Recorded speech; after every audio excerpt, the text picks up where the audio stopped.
अपने सभी कर्म आदि से भगवान स्नान आदि से निवृत्त भये गुरुदेव की आज्ञा पूजन के लिए पुष्प लेने के लिए भगवान चले हैं पुष्प वाटिका की ओर। और यहीं पर सुंदर लीला होने जा रही। श्री तुलसीदास जी ने बड़ा ही सुंदर वर्णन किया है। जनक जी की दिव्य वाटिका है, श्री किशोरी जी का सुंदर उपवन है। दोनों भाई पहुंचे उपवन वाटिका के द्वार पर, तो भैया फूल लेने के लिए भगवान आए हैं। जैसे ही भगवान वाटिका के द्वार पर पहुंचे तो वहां पर एक बोर्ड लगा हुआ था। बोर्ड पर लिखा हुआ था कि फूल तोड़ना मना नहीं है। क्या लिखा था? फूल तोड़ना मना नहीं है। नहीं है कि है? बोलो, फूल तोड़ना मना है लिखा होता है ना? फूल तोड़ना मना है लिखा होता है कि मना नहीं है लिखा होता है? बोलो, मना है लिखा होता है। तो लक्ष्मण जी ने पढ़ा, ठाकुर जी ने पढ़ा, तो चलो फिर तोड़े, अब तो मना ही नहीं है, उतार ले इसी से।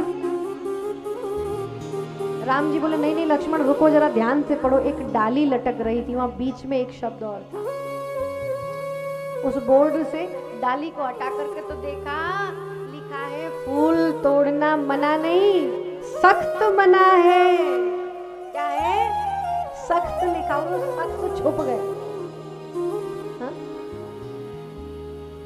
भगवान ने देखा सख्त मनाए, ठाकुर जी का हाथ पीछे हो गया।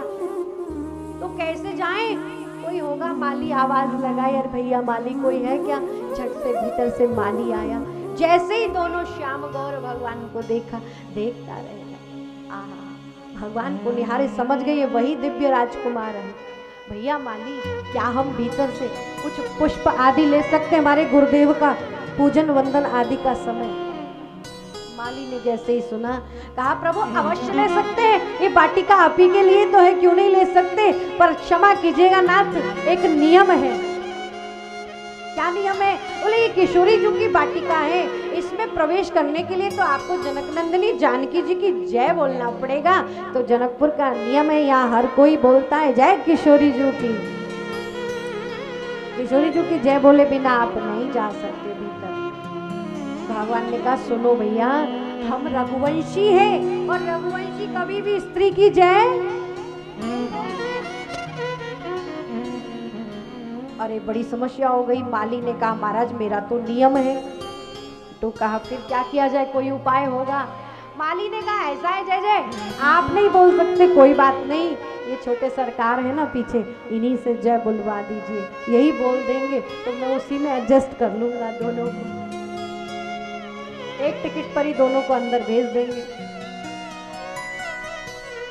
ठाकुर जी ने जैसे ही लक्ष्मण जी की ओर देखा, तमक्कर लक्ष्मण जी आगे आए और जो गरज कर बोले, मैं अपने भ्राता श्री राघवेंद्र सरकार के अतिरिक्त संसार में विश्व में किसी की भी जय नहीं बोल सकता।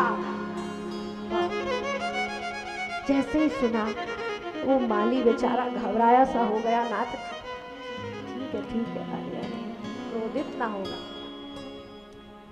अब लक्ष्मण जी को भगवान ने देखा कि लक्ष्मण, अरे भैया थोड़े मीठे बन जाओ। बोले मीठा तो बन जाऊं, लेकिन कोई मुझसे कहे राम जी की जय छोड़ के किसी और की जय बोल दे तो हम जय क्यों बोलेंगे? हम तो नहीं बोलेंगे।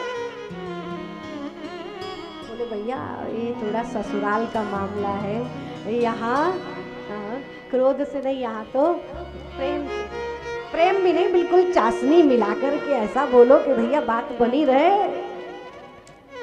लक्ष्मण जी बोले भैया तो फिर आप ही निपटाइए। आगे बढ़े, भैया कोई और उपाय? माली ने कहा महाराज ऐसा करो कि सामने वाला जो बगीचा है ना, आप उधर चले जाइए, उधर कोई बंधन नियम नहीं है, उसमें से आप पुष्प ले लीजिए, वो जनक जी का बागीचा है। भगवान बोले अरे भैया जो बात यहाँ बनने वाली है वो बात वहां कहाँ, अब हम कहाँ जाएं? हम नहीं, हम तो यहीं से लेंगे। अच्छा यहीं से लेंगे तो फिर एक उपाय और करते हैं जय जय, लाइए आप अपनी ये टोकरी हमें दे दीजिए, मैं ही भीतर जाकर के आपके लिए पुष्प। जय जय ने कहा नहीं हम नहीं दे सकते, हमारे गुरुजी की सेवा के अपरश की सेवा है, अपने ही हाथ से हम पुष्प उतारेंगे, वही गुरुदेव की सेवा में लगेगा। इतना कहा, माली ने हाथ जोड़ ली, कृपानाथ आप जय बोलेंगे नहीं, छोटे कुमार आपके अतिरिक्त तो किसी की जय बोलते नहीं है, दूसरी वाटिका में आप जाना नहीं चाहते और मेरे हाथ से स्पर्शित पुष्प आपको चलेंगे नहीं, तो फिर जय जय अब तो आपको जय बोलनी पड़ेगी। लक्ष्मण जी झट से आगे आए, जो अपने तरकश में हाथ लगाया, जो बाण खींचने लगे थे, अरे हटो भैया, काहे को इतनी माता बच्ची, अभी उठाते एक ही बाण, तो वैसे ही पतला दुबला, इसको तो मैं फूंक से ही उड़ा दूं। भगवान ने कहा लक्ष्मण शांत हो जा भाई, क्या बने बात, जहां बात बनाए ना बने, भगवान थोड़ी सी उसकी प्रशंसा करते, आप बड़े श्रेष्ठ हैं, वाह बहुत कर्तव्य परायणी की कही बात तुम चाकर जनक जी के, तैसी ही कहोगे जैसी तुमको सिखाई। आप तो वही कहोगे भैया, बात तो सत्य है। अब लक्ष्मण जी ने देखा कि बार बार वो सारे उपाय भी बताया, लेकिन भगवान श्री राम कोई और उपाय स्वीकार करने को तैयार ही नहीं है, तो कहा अच्छा लगता है कि भैया के मन में आ ही रहा होगा कि होने वाली भाभी की जय बोल ही दी जाए। अच्छा एक बार तो उस माली ने भी ये कह दिया, नाथ भली भाई बहुत अच्छी बात है, यदि आपके छोटे कुमार मेरा वध भी करना चाहे तो कर दे, इससे भी बढ़कर और कहीं कोई मृत्यु होगी क्या, कि सामने साक्षात परब्रह्म ईश्वर भगवान श्री राघवेंद्र सरकार के सामने मेरे प्राण छूटे, और वो भी उन्हीं के भाई के हाथों से। ऐसी मृत्यु को तो देवता भी तरसे। और महाराज क्षमा कीजिए, जितना आप जल्दी जल्दी कर रहे हो ना, यदि आपने मेरा वध कर दिया तो फिर तो आपको और यहाँ रुकना ही पड़ेगा, फिर तो मेरा सारा क्रियाकर्म भी आप ही को, आपके ही हाथ से होगा। भगवान कह रहे अरे अरे लक्ष्मण शांत रहो, ज्यादा तीर बाण तुम्हारा हाथ बार बार धनुष बाण पे चला जाता है भैया, तो फिर करो ना भैया, जैसा कह रहा है वैसा ही कर दो। अब कह रहे ठीक है भैया चलो, तो फिर जय ही बोल देते हैं, सारा झगड़ा ही खत्म कर देते हैं। आप बोलिए, आपके साथ हम भी बोलेंगे भैया। उस माली ने जब जय बोली, बोलिए जनक नंदिनी की जय, भगवान बोले बोलिए जनक की जय। नंदिनी नहीं बोला, क्या बोला, जनक जी की। माली ने सुन लिया, बोले महाराज आप बड़े चतुर हैं, आपने विदेराज जनक जी महाराज उनकी जय बोली है आपने, जानकी जी की जय। अरे नहीं नहीं, एक बार फिर बोलिए, हम बोलते हैं। अब की बार माली ने कहा बोलिए जनक नंदिनी की जय। ठाकुर जी बोले बोलिए नंदिनी की। माली ने कहा नाथ अब की बार आपने जनक नहीं बोला, आपने केवल नंदिनी, ये तो आपके पूर्वजों में, नंदिनी तो आपकी पूर्वजों में गौ माता रही है, उनका ही आपने जय बोला है।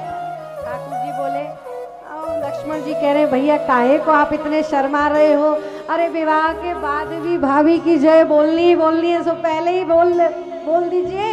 और मैं किसी को बताऊंगा भी नहीं, यहाँ कोई देख भी नहीं रहा, कोई सुन भी नहीं रहा है, कोई बैठे ही नहीं है इधर, जितने आए सब थोड़े से तो जम्मू वाले, थोड़े से नागपुर वाले, थोड़े से पंचकुला वाले हैं, किसी को पता नहीं, किसी ने सुना नहीं ना, थोड़े से आगरा वाले हैं।